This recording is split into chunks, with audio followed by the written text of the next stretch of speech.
Yo, what's up? Blessings. So yeah, we got part 5, and I'm glad you're taking this journey with me. Um, even if you don't believe it, it's fun. You can see it as science fiction. You can see it as fairy tale.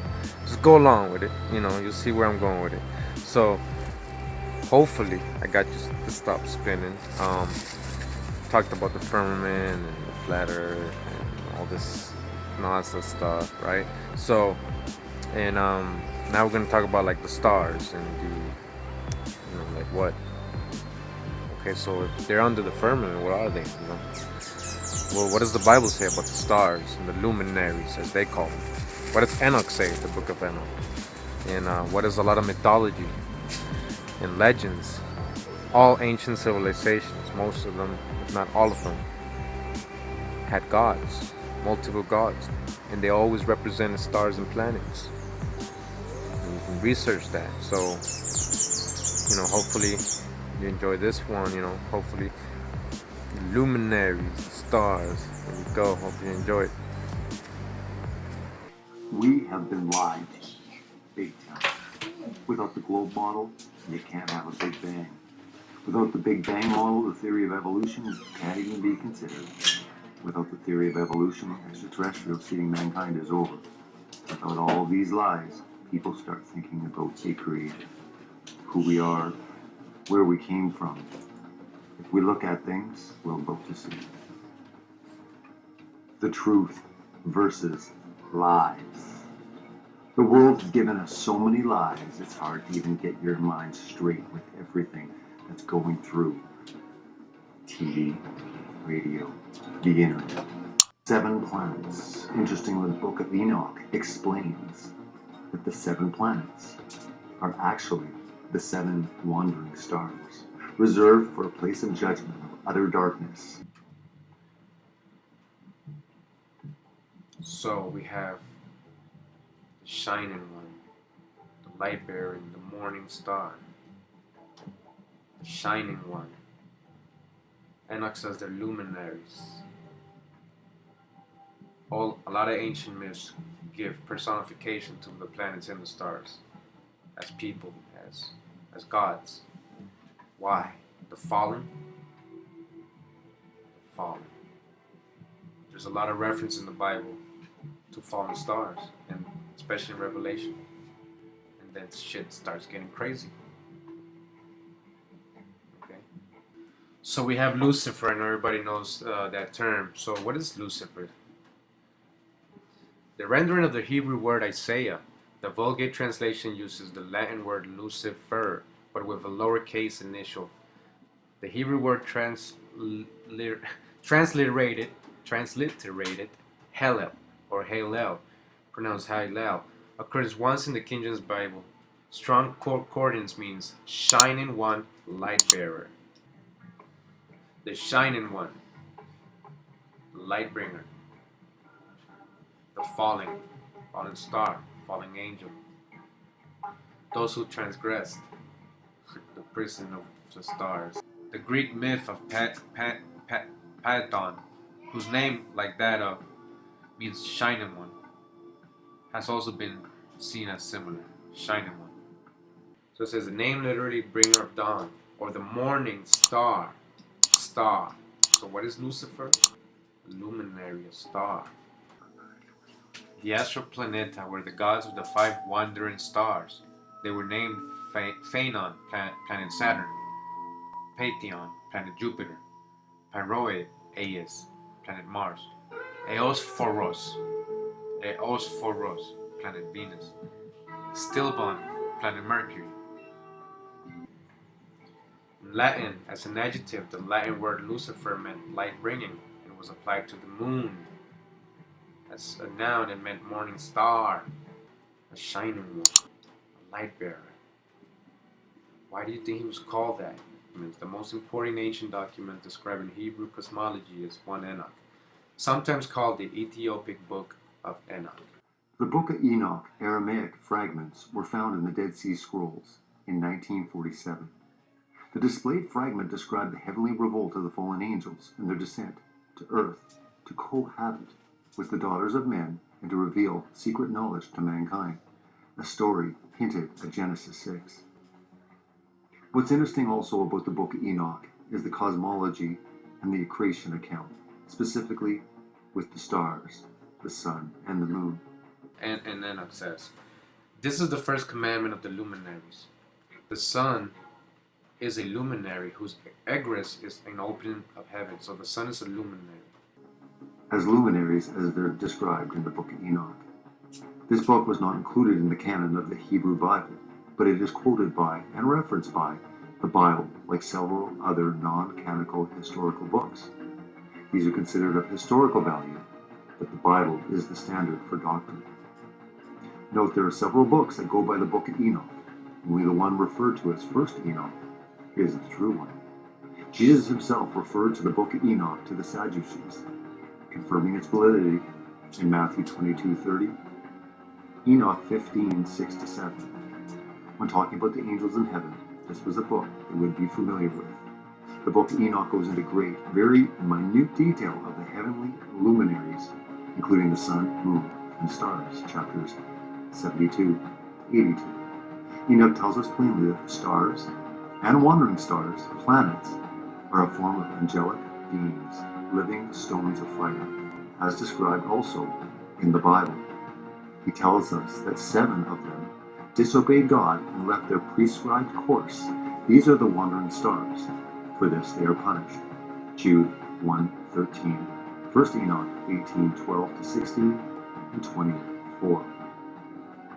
This place is ultimate of heaven and earth. It is the prison house for the stars and the powers of heaven. In the stars which roll over upon the fire, they are the ones which have transgressed the commandments of God from the beginning of their rising, because they did not arrive punctually. Enoch 18 is saying the stars are luminaries, are angels or something that transgressed the commandments of God. I went to the extreme ends of the earth and saw their huge beasts, each different from the other, different birds, also different from one another in appearance, beauty, and voice. And to the east of those beasts I saw the ultimate ends of the earth, which rests on the heaven. And the gates of heaven were open, and I saw how the stars of heaven come out. So he's talking about the ends of the heaven meeting the ends of the earth meeting the heavens. How does that happen? And behold, that abyss I saw a place which had no firmament of the heaven above, and no firmly founded earth beneath it. There was no water upon it, and no birds, but it was a waste and horrible place. I saw there 7 stars, like great burning mountains, and to me, when I inquired regarding them, the angel said, this place is the end of heaven and earth. This has become a prison for the stars and the host of heaven, and the stars which roll over the fire, as they which have transgressed the commandments of the Lord in the beginning of their rising, because they did not come forth at their appointed times. And he was wroth with them, and bound them till their time, when their guilt should be consummated, even for 10,000 years. So you can see what I'm trying to say. Hopefully, you want to know what stars are. You can see. Just zoom into them. Zoom into them with your telescope. Get a good telescope. Zoom into them.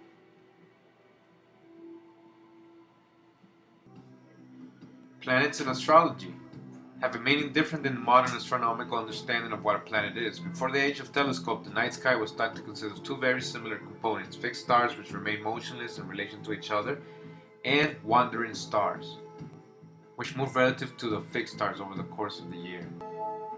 So astrology is the worship of stars and other heavenly bodies as deities, or the association of deities with heavenly bodies. The most common instances of this are the sun gods and moon gods in polytheistic system worldwide. Also notable an association of planets with deities in Babylon. Religion: Mercury, Venus, Mars, Jupiter, Saturn. Understanding planets in ancient Mesopotamia. Less important were the Utu, the sun god, Nana, the moon god, Inanna. So this is the portfolio of the god in Akkadian tradition. So you can see they're related to the planets. So you can see they're all. Saturn is Ninurta, Mercury, Nabu, Venus, Ishtar. The sun is Samas, moon is Sin, moon, Jupiter, Marduk. So you see how these gods are the planets, right? So it says here, the planet, right? Sun, Roman Sol, Greek, Helios, Hindu, Surya, Vedic. Surya means the supreme light, and Vedic, the sun god. The moon, Luna, Diana, Roman, Greek is Selene or Artemis, Hindu is Chandra, lunar incarnation, God is Selene, moon. Chandra means shining, the shining one. Here we go. Mercury in Roman, obviously. Hermes in Greek. Buddha in Hindu, messenger god. Planet god known for his preserving and protecting nature of the mankind and malehood. Okay. Venus, Roman, the core of Venus. Greek. So you see, we follow the Roman gods or fallen stars or fallen angels, right? That's what we follow because that's what we're familiar with. So Venus is Aphrodite. In Hindu is Shukra, love and sexual desire, right? It says always help demons in the war against gods. Shukra means clear, pure brightness or cleanliness. There we go, another bright.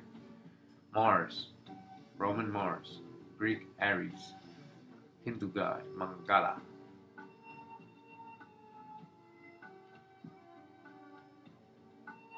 Ceres is Demeter, Hindu god Shakti.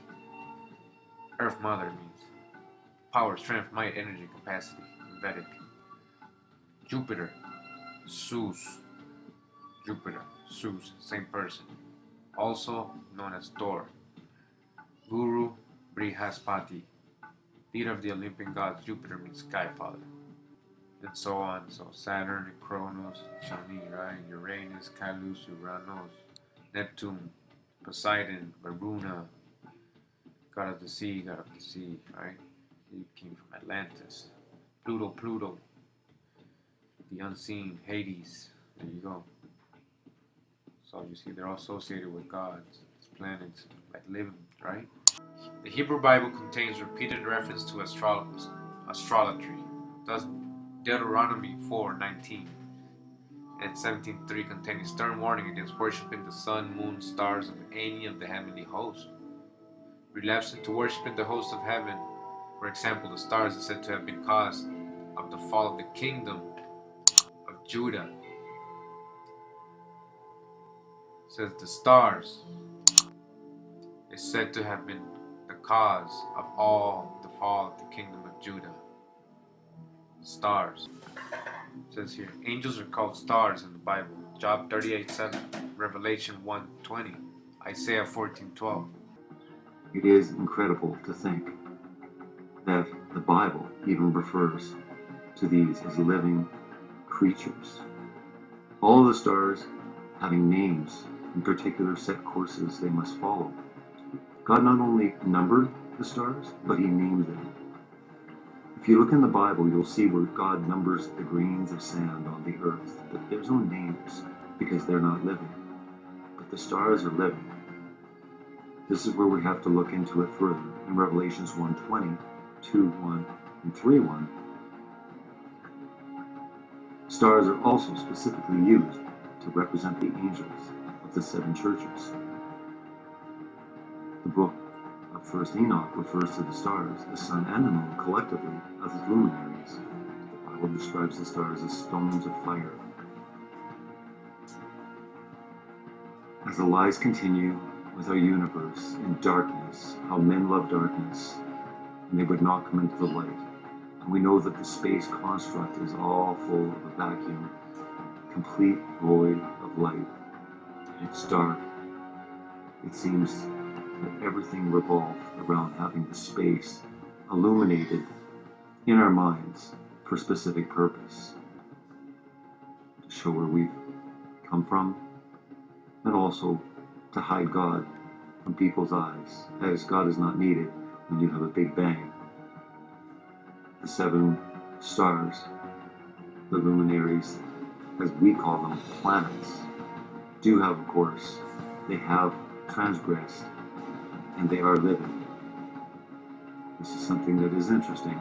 This is something we'll have to look into further as we continue to study.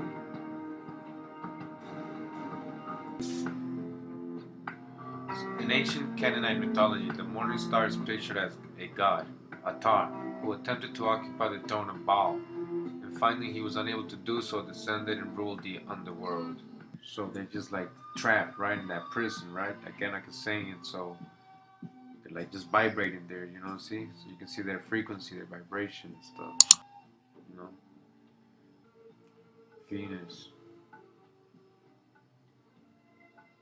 See the shapes?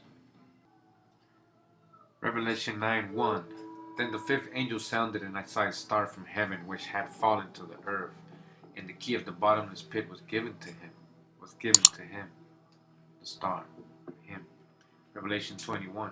Then I saw an angel coming down from heaven, holding the key of the abyss and a great chain in his hand. They both were given the key. And the fifth angel sounded, and I saw a star fall from heaven unto the earth, and to him was given the key of the bottomless pit. It says here, Greek is a star or angel. Wormwood is a star or angel that appears in the book of Revelation. Wormwood is mentioned 7 times in the Hebrew Bible. Revelation 6:13. And the stars of the sky fell to the earth like unripe figs dropping from a tree shaken by a great wind. So yeah, as you can see, all the planets, all the stars, you know, all the mythology, all the history, all these stories, what's written in the Bible. You know, I put it together a little bit like this, but you can go on for hours researching it if you really want to. And you'll find so many things. Okay, so what are the stars? What are the luminaries? There you go. And this will be one of the last videos pertaining to this kind of things like flat Earth, space, and all. I just wanted to have you in the perspective that I'm going with, because we're gonna get very interested now. It's gonna change. It's gonna get a little bit on the spiritual side. I didn't say religious, I said spiritual. I mean, the creator is the creator, so we're all connected. We're not separated, so we're all connected. You know. Mad respect to King Drop. You know. And all the ones who are teaching it. Go check out King Drop's channel. He'll let you know all the people drop the info. So, you know, be wise, man. Be wise. I mean, try to see things with an open mind. Different perspective, you know, might help you see things a little differently. So that's what the stars are. There you go. The shining ones. Falling. Twinkle, twinkle, little star. There you go. What I wonder what you are. Grab a telescope. Read the Bible. It tells you right there what they are. I mean, you don't have to believe the Bible is religion, but know that it was recorded